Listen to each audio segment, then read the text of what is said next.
es importante cuando nosotros los venezolanos hablamos de nosotros mismos en esos términos, agregar como estos adjetivos calificativos a lo que significa ser diáspora venezolana, porque no es lo mismo, ¿sabes? Irte de tu país porque, oye, te quisiste ir a hacer un posgrado en MIT a que te votaron de tu país porque las cosas cambiaron de una manera que ya no es sostenible para ti. Pero la cualidad específica que tenemos los migrantes venezolanos es que somos desplazados. Independientemente de que yo, Cristal, estoy aquí haciendo un doctorado y tengo mucha suerte porque tuve una beca, o que tú, Douglas, estás en Estados Unidos y tienes mucha suerte porque estás trabajando en tu área, nosotros no nos queríamos ir. Entonces, la resiliencia se trata de sentirte en pertenencia, o sea, sentir que perteneces a otros, que otros te quieren, que otros te cuidan y que tú también puedes cuidar y querer a otros. O sea, la manera fundamental, sobre todo para un migrante, de promover su propia resiliencia es hacer comunidad.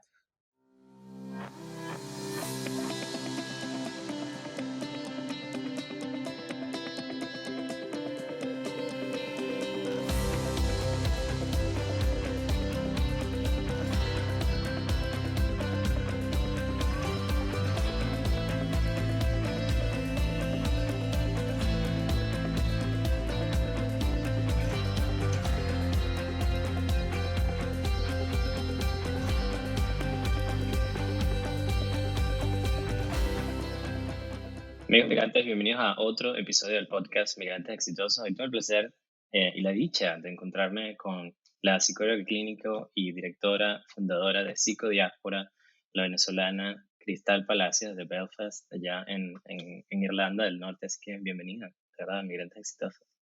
Muchísimas gracias, Douglas. Un placer estar contigo aquí también hoy. Y gracias por la invitación, por supuesto. No, ha sido muchísimo el camino que he tenido que recorrer a través del podcast. Creo que tú has estado trabajando muchísimo con nosotros, con los venezolanos en la diáspora. Y es bueno que comencemos este episodio que quiero dedicárselo a todos estos migrantes que hemos tenido que salir de Venezuela por razones que ya todos conocemos y que dejamos un país que ni siquiera, que nos toque volver o que decíamos volver en algún momento no va a ser el mismo y a personas como mis suegros que apenas se acaban de mudar acá a Estados Unidos y que tenían toda una vida ya y que tuvieron que recoger sus maletas luego de haber formado eso y comenzar de nuevo desde cero, ¿verdad? Que me quito el sombrero ante esas personas y también aquellos que están todavía en Venezuela que viven allá como mis padres, pero que no tienen ese mismo país que nosotros conocimos y que siento que de los dos lados todos somos unos migrantes porque esa Venezuela ya no existe, pero bueno, eso es lo que vamos a estar hablando un poquito de hoy acerca de eso, cómo podemos ser nosotros más resilientes, cómo podemos mejor aceptar todos estos cambios y pues bueno, no, algo que no podemos controlar, pero sí hay otras cosas que sí podemos hacerlo, así que para eso tengo hoy acá a Cristal y Cristal, creo que tú eres un ejemplo de una migrante obviamente exitosa, pero aparte de ser especialista en migración, porque a ti te ha tocado migrar muchísimas veces. O sea, naciste en Venezuela, viviste un rato en París, en Estados Unidos. O sea, ¿cómo ha sido todo ese proceso para ti desde que saliste de Venezuela? Sí, bueno, la verdad es que yo he tenido una vida bastante nómada, y parte de ella por decisión propia, parte de estos desplazamientos por decisión propia, pero sí tuve la fortuna de tener a unos padres que son de la generación de Fundayacucho, que es este programa de becas que existía en el país hasta no hace mucho, de hecho, y ellos pues tuvieron la fortuna de ganarse una beca para estudiar sus doctorados en Francia cuando, principios de los años 80. Entonces, bueno, vivimos en Francia 5 o 6 años cuando yo era una niña. Aprendí a leer y a escribir primero en francés que en español. Entonces, para mí la cultura francesa es como mi segunda cultura madre, de alguna manera, ¿no? Y eso me hizo una niña muy particular porque había tenido todas estas experiencias de vivir en otro país, de hacer amiguitos desde cero, aprender otro idioma. Y cuando regresé a Venezuela a los 9 años, pues entonces tuve toda esa vivencia del cambio, ¿no? De volver a reencontrarme con mis primos y reconocer mi parte venezolana, ¿no? Que había tenido, digamos, en pausa durante mucho tiempo, porque cuando uno es niño, pues acepta lo que le rodea como lo natural, ¿no? Y lo acepta como lo que así es la vida. Y bueno, para mí la vida por un buen tiempo fue esta vida con papás estudiantes en Francia y de repente pues regresamos a Venezuela y tenía un montón de primos y un montón de tíos y un montón de familia. Entonces, ¿esta gente de dónde salió? Este sentido de dónde salió, y yo pues entonces eso marcó, ¿no? De alguna manera muy particular, no solamente en mi infancia, sino las decisiones de vida que he tomado desde entonces. Y sin duda, pues genera unas dinámicas muy interesantes de, por ejemplo, con los recuerdos, ¿no? Todos mis primos tienen estos recuerdos bueno, de algún tío disfrazado de San Nicolás en Navidad, y yo no viví eso con ellos. O por ejemplo, las comiquitas, ¿no? Que, bueno, gente que tiene recuerdos de Mazinger Z, que era la gran comiquita de los años 80, yo no la vi. Entonces tengo estas lagunas de recuerdos y de experiencias que son parte de lo que significa tener una infancia como un niño migrante, ¿no? Y que es parte también pues de lo que están viviendo muchos de nuestros niños adolescentes en estos momentos, de los venezolanos, quiero decir. O sea, pero ¿crees tú que en tu caso, particularmente, le afectó de manera positiva esa experiencia o de manera negativa? O, Yo creo que siempre hay dos caras, ¿no? A la misma historia. Sin duda, el haber tenido esa experiencia tan chiquita me abrió a un mundo, ¿sabes? Me amplió la visión de mundo. O sea, además que la oportunidad de vivir en Francia nos permitió viajar muchísimo, como las facilidades de viaje en Europa, bueno, siguen siendo las mismas. Uno se montaba en un tren y en 2 horas estabas en otro país. Y mis papás de verdad que tuve mucha suerte en ese sentido, se enfocaron mucho en eso, en poder viajar, en conocer otros espacios, otras culturas, y sin duda eso te da un horizonte totalmente distinto, ¿no? Entiendes desde muy niña, yo entendí desde muy niña que el mundo es enorme y que se pueden vivir muchas otras cosas y que tener un país es chévere, pero también el mundo es chéverísimo, ¿no? O sea, hay como todo sí. expansión. Y por otro lado, también tiene su lado agridulce, porque bueno, en efecto, una de las cosas que otorga solidez a la estructura emocional de los niños cuando están creciendo es la estabilidad. Es el ir al mismo colegio toda la vida, tener los mismos amiguitos de toda la vida, es tener a la abuela siempre a la mano, ¿sabes? Tener este círculo de adultos y de personas que te quieren, siempre protegiéndote, y yo no tuve eso por buena parte de mi infancia. Yo viví en Francia desde los 4 hasta los 9 años, o sea, en años bastante formativos de mi infancia. Entonces, bueno, son las dos caras, ¿no? Pude compensar muchísimo ya cuando regresé a Venezuela a los 9 10 años, pero ahí hay un espacio de tiempo que se perdió y que yo no lo siento como, ¿sabes? No es una pérdida para mí, sino que, bueno, hay una diferencia importante en mi manera de vivir y de ver el mundo que me hace, por ejemplo, que hace que para mí, por ejemplo, sea más fácil la decisión de irme del país, ¿no? Que es una decisión que se toma, oye, tras mucha reflexión y muchas dificultades para muchas personas, para mí es así como que, bueno, Es momento. me voy porque, bueno, porque se puede, ¿no? Y en ese sentido, pues también he tenido mucha suerte. Eso me ha dado esa flexibilidad. Entonces se trata de encontrar ese espacio entre la estabilidad de tener una infancia con muchos espacios sólidos y la flexibilidad que te permite esta experiencia migratoria, ¿no? De viajar y conocer muchas otras cosas. Bueno, y eso te lleva de nuevo a Venezuela, estudiaste en la Universidad Central, psicología, luego hiciste posgrado fuera de Venezuela. O sea, ¿cómo fue para ti? Claro, ya hablamos de tu infancia, la hiciste en París, luego volviste a Venezuela por un periodo que es bastante importante, que es la adolescencia, donde te formas, donde tienes profesores, bueno, la Universidad Central obviamente una de las mejores universidades del país, que te forman y que te abren, digamos, esas puertas al mundo que ya tú las tenías abiertas. Pero ¿cómo fue para ti eso, volver a venezolanizarte en ese momento y luego salir del país? Mi mamá siempre dice que ellos estaban preocupados porque cuando yo vivía en Francia me negaba a hablar español. Mis papás me hablaban en español y yo les respondía en francés. Y a los 2 días de haber llegado a Venezuela, ya yo estaba diciendo: "Cónchale, vale, no, hombre", o sea, los niños son, ¿sabes? Son muy plegables, los niños son muy flexibles y sus cerebros están muy ávidos de cosas nuevas. Entonces, el volver a Venezuela para mí fue sabroso, fue bueno, fue positivo, fue, gozar de el calor de la familia y de toda esta estabilidad que logré vivir durante esos siguientes 10 años, más o menos, 10 11 años que seguí viviendo en Venezuela. Y la verdad es que tuve una infancia muy bonita y una adolescencia bastante privilegiada en ese sentido, ¿sabes? Yo no vengo Mis padres son profesionales universitarios, mi mamá dio clases en la UCB toda la vida. Y para quienes no lo sepan, si nos escuchan desde otros países, en Venezuela ser profesional y profesor en la universidad no significa ser de clase alta, es todo lo contrario. Entonces, bueno, tuve mucha suerte en ese sentido de tener una familia que privilegiaba la educación, que le daba prioridad al espacio educativo y de poder entrar a estudiar psicología en la UCB, que fue una experiencia increíble, ¿no? Estudiar en la UCB antes de todos los cambios que vivió Venezuela y que vivió la universidad. eh, Fue una de las mejores experiencias de mi vida. Cuando yo entré a la escuela de psicología tenía 18 años y fue como en calzar, ¿sabes? Como entrar en un espacio donde todo funcionaba, donde todo se me daba como que esto era para mí, ¿no? Tenía sentido eso. Y lo disfruté muchísimo, muchísimo. Fue una experiencia increíble y es un espacio al que me encantaría volver A vivir. a vivir como estudiante, pero como profesora, o sea, retribuirle a la UCB todo lo grandioso que nos ha dado. Qué bueno, pero creo que ya lo estás haciendo y no solo lo se ve, sino Venezuela, que lo que estás haciendo con psicodiáspora, ya vamos a hablar de eso más adelante. Pero una vez que terminas allá en Venezuela, luego sales del país.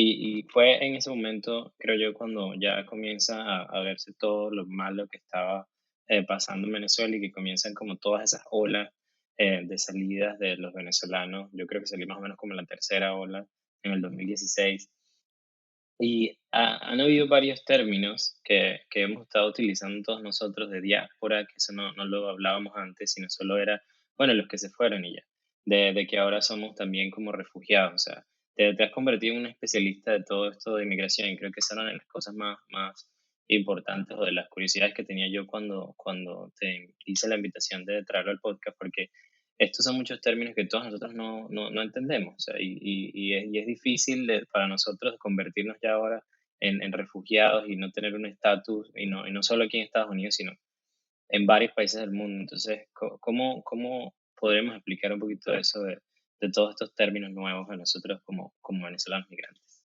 Fíjate, cuando yo vuelvo a salir de Venezuela en el año 2002, que me voy a trabajar a Estados Unidos, los venezolanos todavía no se estaban yendo masivamente de Venezuela como se están yendo ahora, ¿no? Empezaba a verse un movimiento de gente precavida quizás, o de gente que se daba cuenta de que las cosas estaban cambiando o que simplemente quería buscar mejores oportunidades. Y en ese sentido, esos primeros migrantes son migrantes económicos, ¿no? Lo que se llama en la teoría migrantes económicos. Gente que sale a buscar una mejor vida, que no se siente expulsada, sino que simplemente tiene aspiraciones y quizás yo me puedo contar en eso, ¿no? Yo me fui de Venezuela, me ofrecieron un trabajo en Estados Unidos y bueno, tuve esa oportunidad, así como te decía, para mí es muy fácil decir eso, ¿no? O era muy fácil, ya vamos a hablar de eso.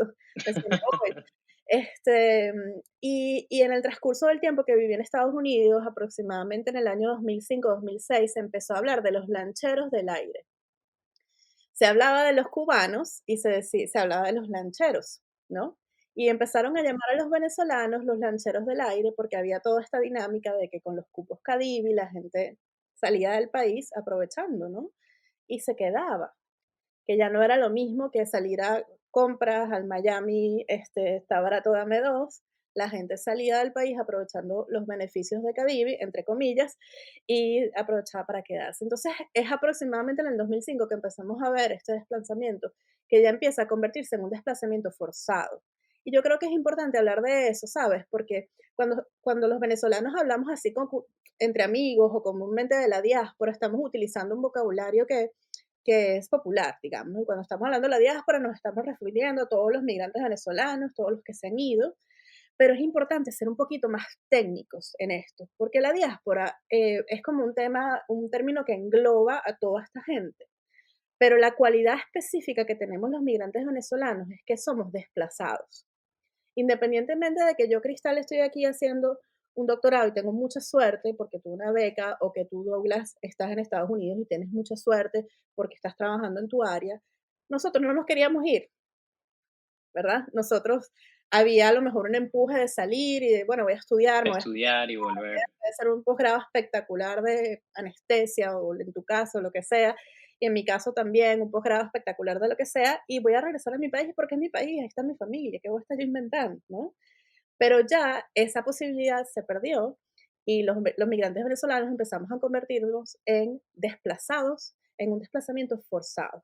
Y en ese desplazamiento forzado, aunque usted tenga muchísimo dinero, y si usted no se quería ir de su país, usted está siendo desplazado Tiene que forzadamente, irse. ¿cierto?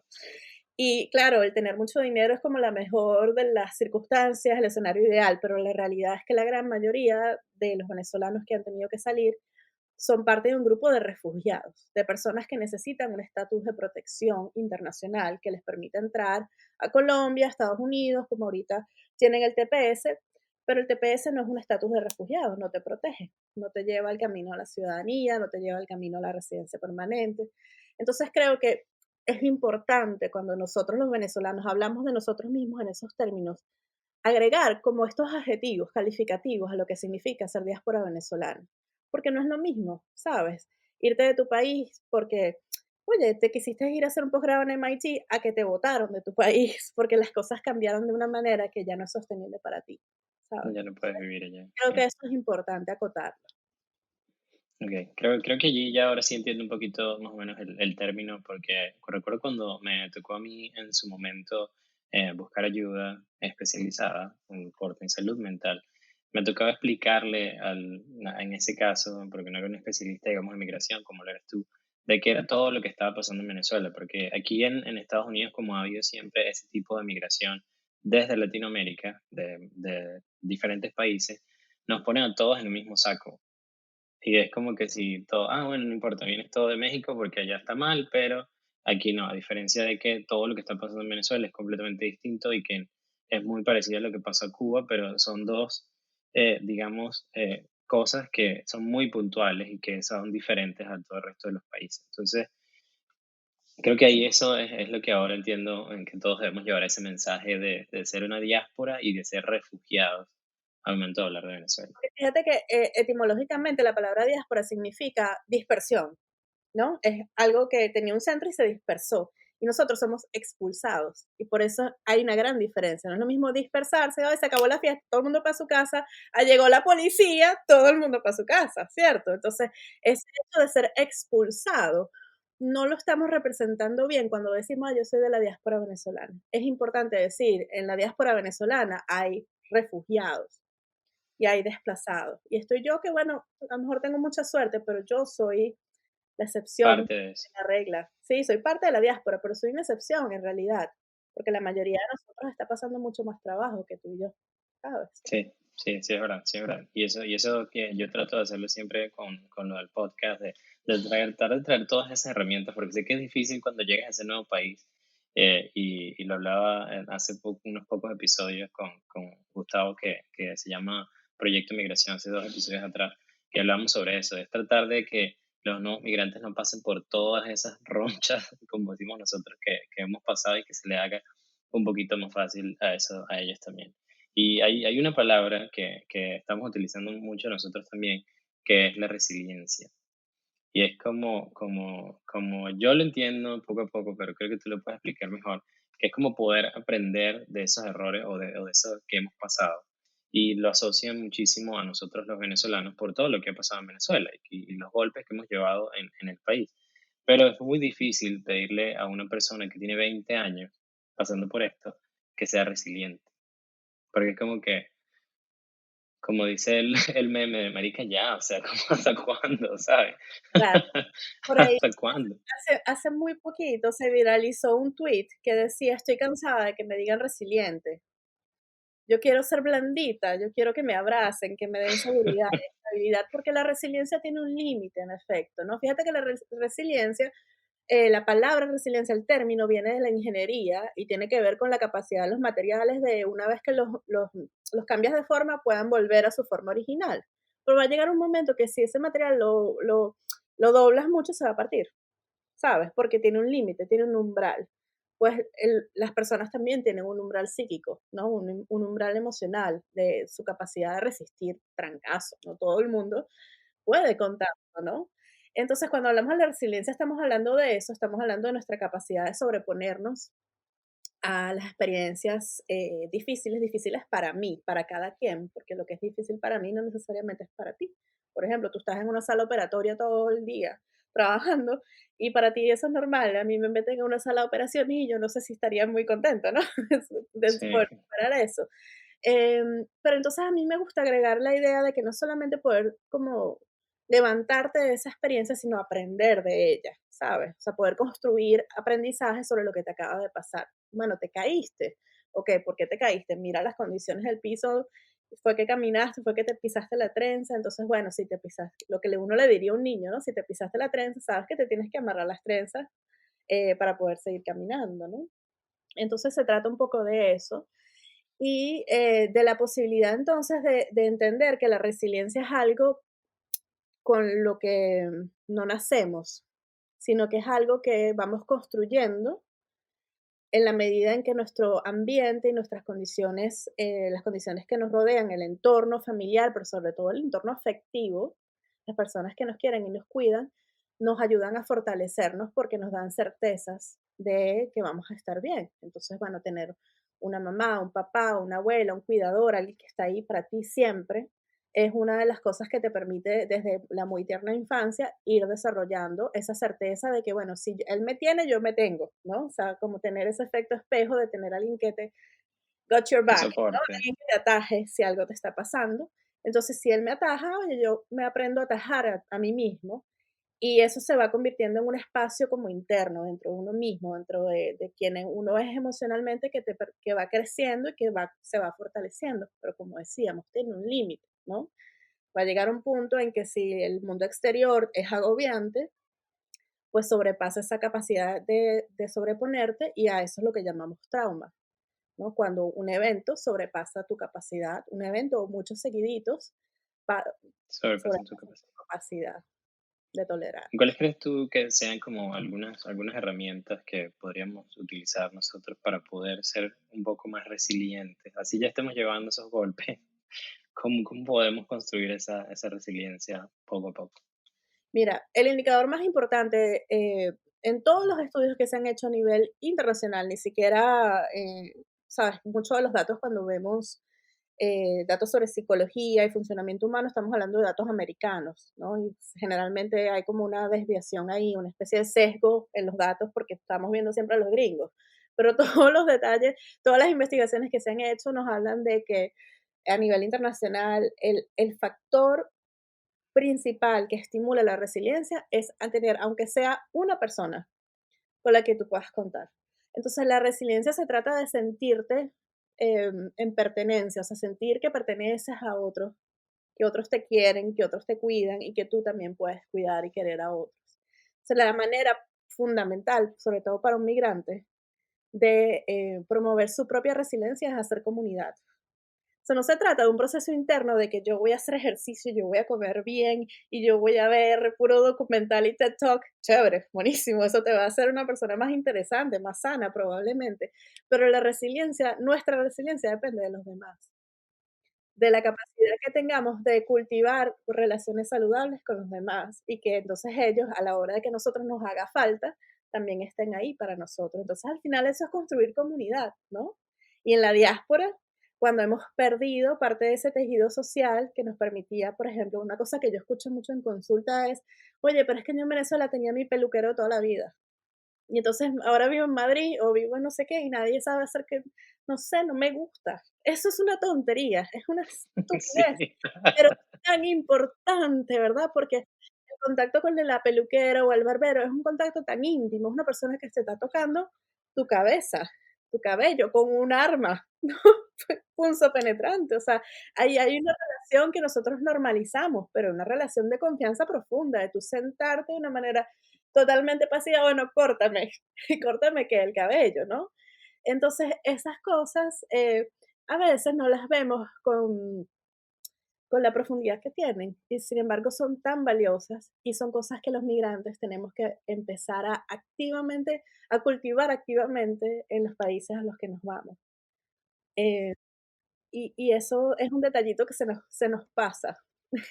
No, me ha pasado a mí, yo pertenezco a una organización aquí que se llama VIA, que es Venezuelan Immigrant AIDS, y hay algo que se llama Pregúntale a los doctores, como un segmento que ellos hacen de vez en cuando, y es porque tenemos un contacto con pacientes que se encuentran acá y les hacemos como una guía. Y muchas personas me han contactado a través de la misma organización porque me dicen, es que yo necesito que un médico venezolano me explique qué es lo que me van a hacer.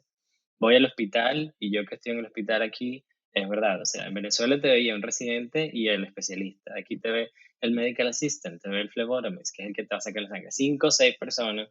Y creo que tú hiciste un tweet acerca de eso hace poco, que tuviste que esperar muchísimo tiempo para poder ver a un especialista. Entonces es difícil, o sea, a mí me gusta porque eso dentro de lo que cae es como una ventaja que tengo con respecto a mis otros peers o mis colegas, porque al saber, bueno, que yo hablo español y que la población en el hospital donde trabajo, muchísimos hablan español, entonces es como una ventaja que tengo en cuanto a eso y yo poder llegarle mejor a los pacientes.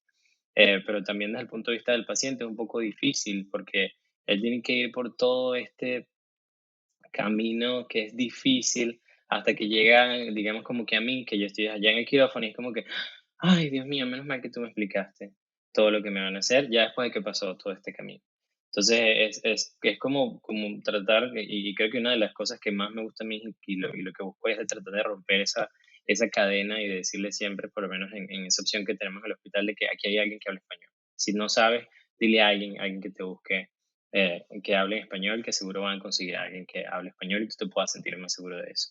Pero también está otra de las cosas que es difícil para nosotros, y eso quiero hacerte la pregunta a ti de por qué, que creo que debes tener un poco de experiencia en eso, es de por qué nos cuesta tanto a nosotros los latinos buscar ayuda desde el punto de vista de la salud mental. Si es algo de una cirugía o algo así, eso sí, no hay problema, un lipoma, voy al doctor, que me lo saquen y ya.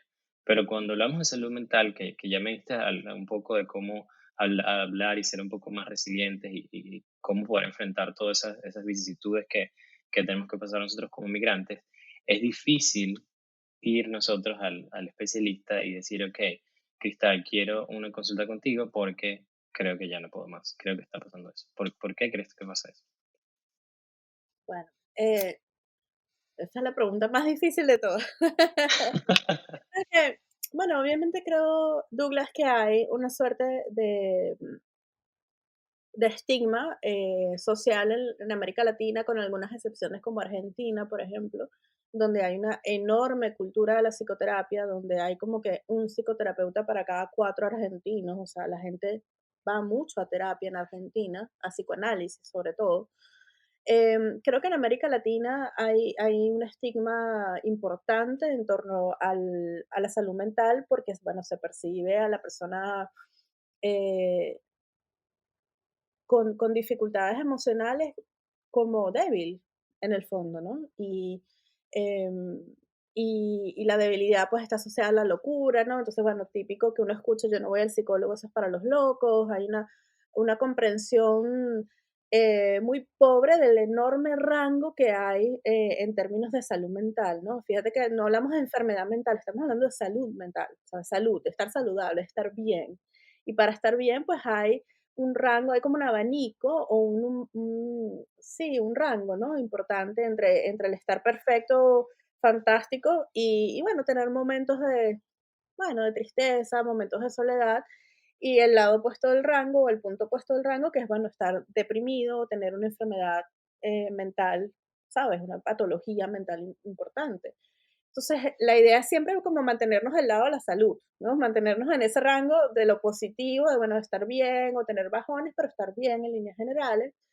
Y creo que nos cuesta mucho entender que se trata de eso, de hablar de salud y no de enfermedad.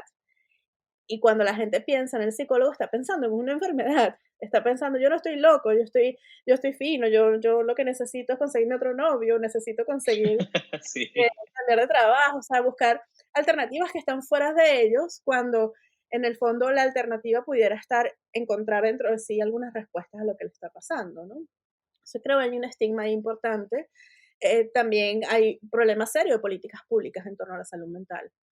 No puedo hablar por el resto de América Latina porque lo desconozco, pero Venezuela nunca ha hecho un esfuerzo importante en torno a políticas públicas de salud asociadas a la salud mental. ¿Tú te acuerdas de algo de eso? No, ni No, siquiera no, que recuerde ahora no. en términos de circunstancias como bien complicadas como el suicidio, por ejemplo, ¿no? Cuando en Estados Unidos o aquí en Europa uno ve el 0800 yo te ayudo, todas estas líneas de prevención del suicidio en Venezuela, hay un silencio y un vacío absoluto que no es nuevo, que no le podemos achacar a este gobierno o al anterior, sino que es de toda la vida, no se habla de salud mental. Entonces, tiene que haber un proceso de educación que parta de las políticas públicas, ¿no? Del gobierno, de que haya una intención de mantener a la gente sana, pero también creo que parte de nuestra cultura es esta cultura de lo sabroso, del Caribe, aunque no todos los venezolanos son caribeños, pues, ¿sabes? Hay una identificación con esto del vivir De que ligero, todo está bien, de que dale, no le pares, sigue dejar adelante. pasar y eso, de pasar la página muy rápido, y el hacer psicoterapia es todo lo contrario de pasar la página muy rápido, ¿no? Es más bien leer el texto con mucho cuidado y identificar en ese texto todos los mensajes para después, okey, puedo pasar la página, ¿no? Procesarlo y decir, ok, está listo. Sí, hay algo contracultura en el proceso terapéutico que pareciera que contraviene al Caribe, ¿no? Entonces, bueno, la gente prefiere tomarse un ron y irse a la playa y bueno, a veces yo también, ¿no? No los culpo, pues, eh, hay algo de eso, ¿no? Del estigma en torno a eso.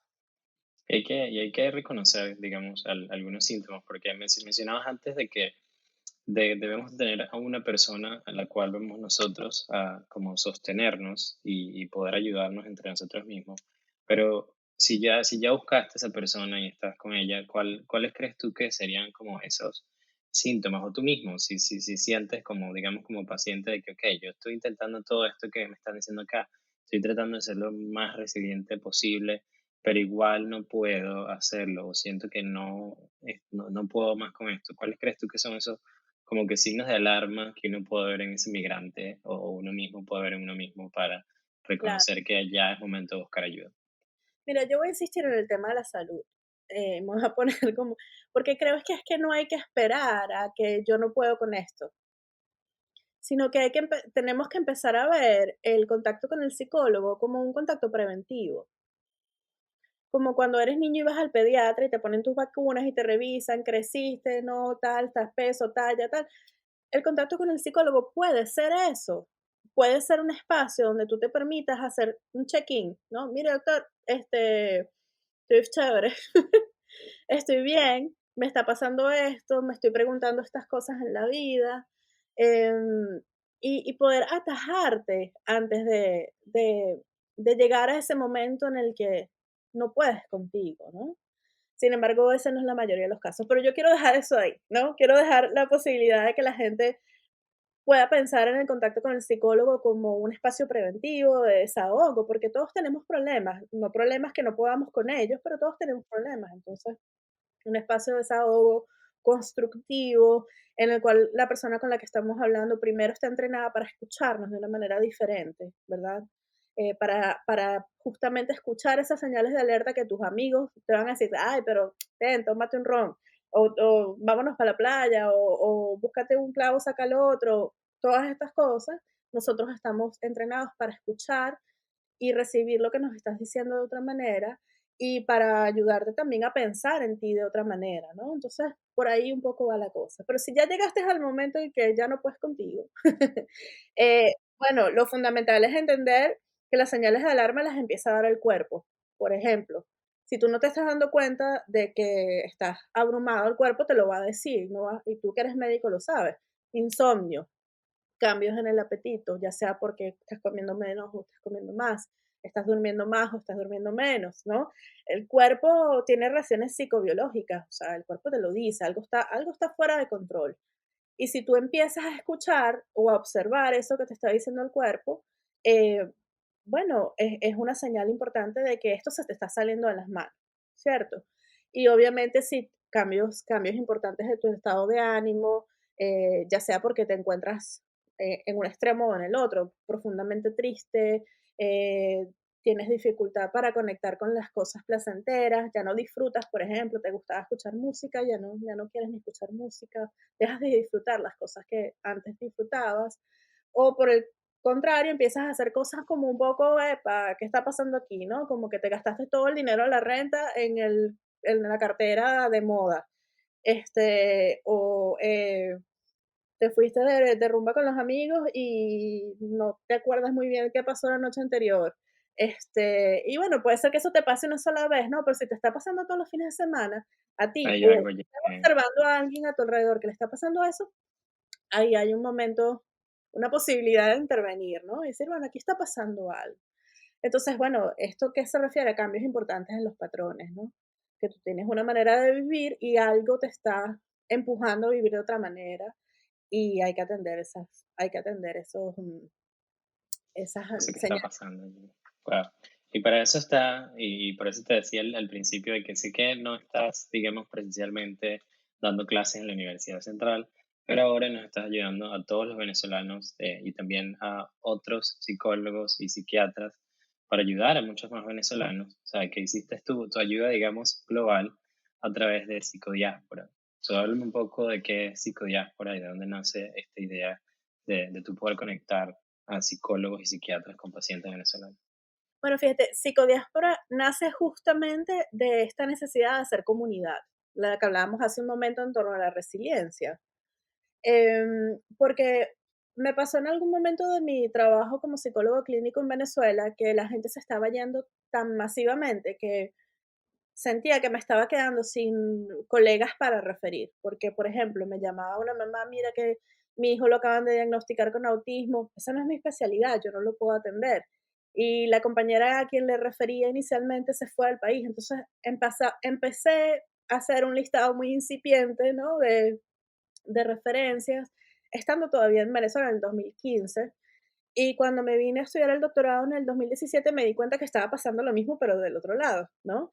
Que me contactaban pacientes que habían estado en proceso conmigo en años anteriores y habían salido de Venezuela y estaban buscando un psicólogo venezolano, por lo que estábamos diciendo, tu misma experiencia del médico venezolano, ¿no? De sentirse, bueno, de poder hablar con alguien que no solamente entienda el idioma, sino que entienda el contexto, sobre todo en el contexto venezolano, que es tan complicado de explicar, de resumir, y para el otro, para tu interlocutor, de entender realmente qué le estás queriendo decir, ¿no? Por ejemplo, esa referencia que hice a Cadivi hace un momento. Imagínate cómo explicarle a un Sí, psicólogo, se te va una todo sesión es eso es una sesión. exactamente, ¿no?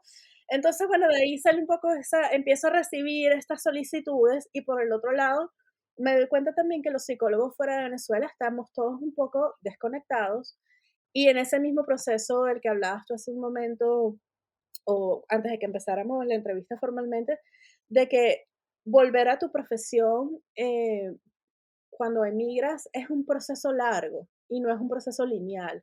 No es que yo me vine a Irlanda del Norte y aquí soy psicóloga, chévere, no, aquí hay reglamentos, regulaciones, licencias, y puede que no puedas ejercer más nunca, ¿no? Que le ha pasado a mucha gente. Entonces, ¿cómo atiendes esa necesidad? Bueno, un poco creando esta comunidad. ¿Qué es psicodiáspora? Vamos a decirlo para empezar. Psicodiáspora es una red de psicólogos y psiquiatras venezolanos en la diáspora que existe fundamentalmente en línea. Entonces tenemos una página web que es psicodiaspora.com y bueno, redes sociales, estamos en Instagram, estamos en Twitter, @psicodiáspora. Y la cara fundamental de psicodiáspora es interna, es decir, hacia sus miembros, hacia los psicólogos y psiquiatras que pertenecen a la red que, bueno, que se conectan entre ellos y, por ejemplo, hemos tenido experiencias de, yo no sabía que tenía colegas en Delaware, por ejemplo, o sea, hay varias psicólogas venezolanas en Delaware que no sabía que estaban ahí, entonces, hacer comunidad, ¿no? Y hacer comunidad para ellas ha significado, por ejemplo, pasarse los datos de, bueno, qué maestrías pueden hacer para revalidarse más rápidamente, cuáles son las vuelticas que pueden resolver para empezar a ejercer, que son detalles que son importantísimos, pero que son tan locales que no hay manera de que tú o yo podamos, para eso no hay un gestor, para eso tienes que tú estar ahí en el lugar, ¿no? Claro. Y nos ha permitido entonces establecer estos espacios comunitarios. Y la otra cara, que es una cara como más modesta por ahora, es la cara del público, ¿no?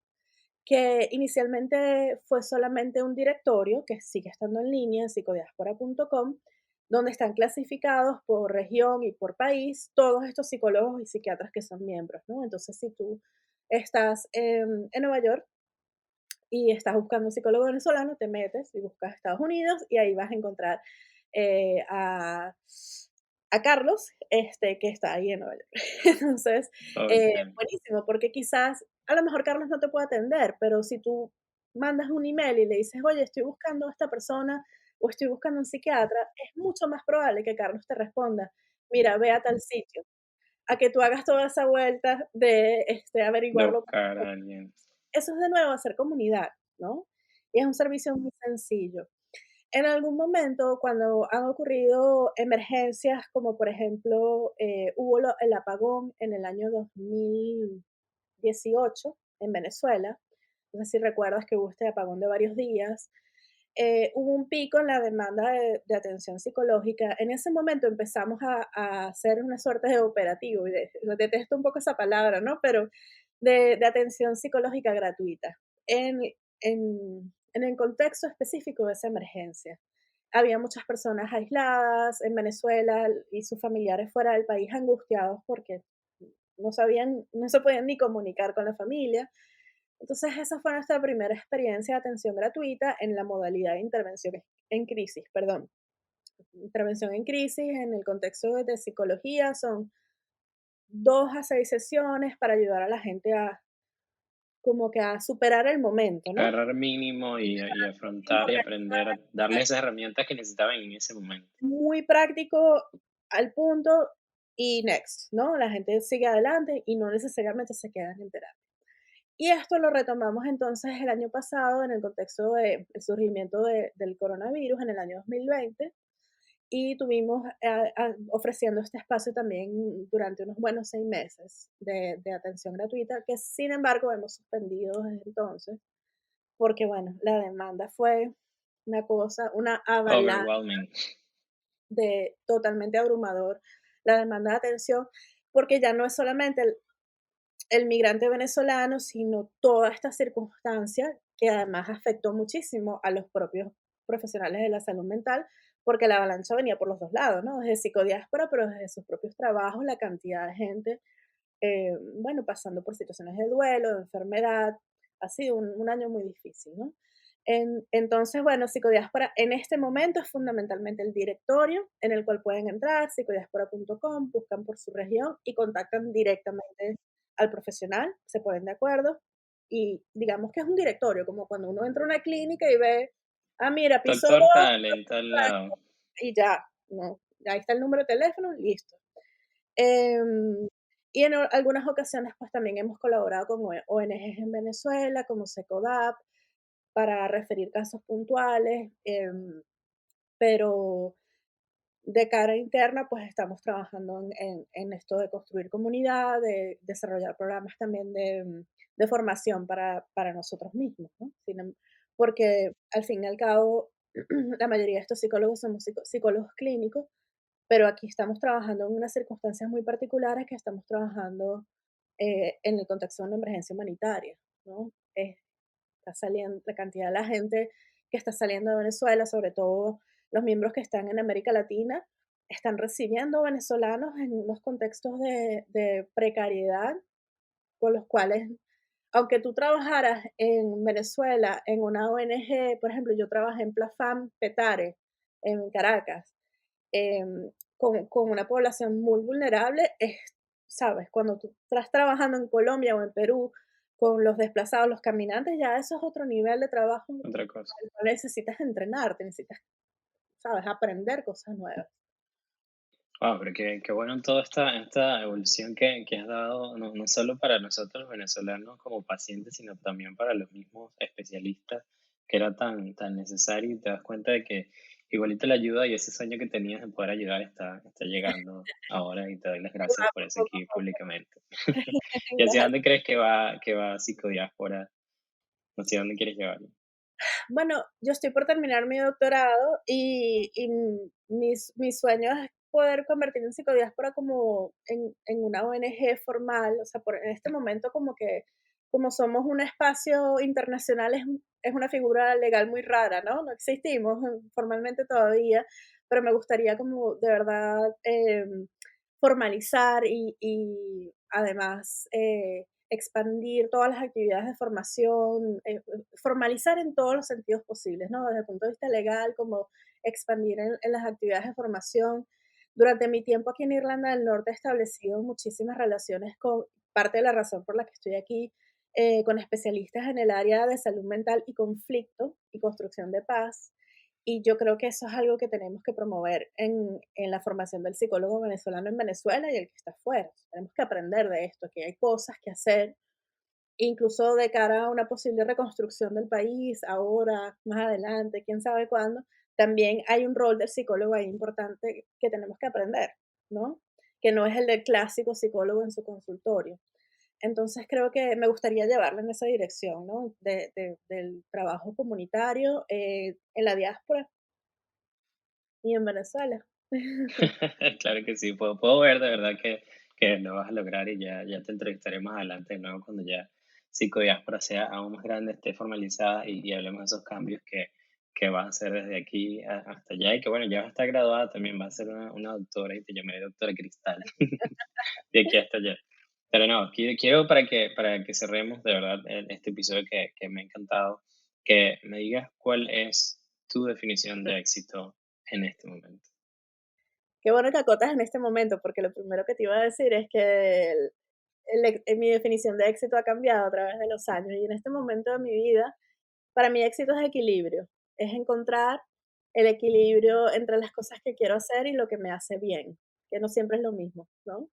Y ese es el espacio para mí que siento que es exitoso, cuando estoy haciendo cosas que me dan estabilidad, que me dan equilibrio y que me hacen feliz. Es más una definición interna, ¿no? De logro interno, de satisfacción que de, bueno, los títulos y tal, chévere, pero ya creo que con el doctorado ya cierro la historia de los títulos, ya no quiero más nada. No, bueno, pero se puede estudiar algo más allá de un doctorado. Yo creo que no. Sí, se puede ¿O hacer un sí? postdoctorado, Oh my imagínate. God. No, no, creo que ya es momento de stop y Ya, que ya. sigas, pero bueno, lo que sientas para ti que te haga feliz. Gracias, Cristal, de verdad, por acompañarme en este otro episodio de Migrantes Exitosos. Y a ti que estás escuchando, pues te doy dos episodios más que donde hablamos en el episodio número 6 y el episodio número 12 que tuve a otro colega que se llama Noel Zuniaga y hablamos sobre el duelo migratorio y el choque cultural. Son dos episodios pues súper buenísimos y que complementan muchísimo esto que hablamos hoy. Y gracias por quedarte hasta el final con nosotros acá. Así que nos vemos el próximo martes en un nuevo episodio de Migrantes Exitosos. Esto fue Cristal Palacio. Muchas Gracias. gracias. Chao.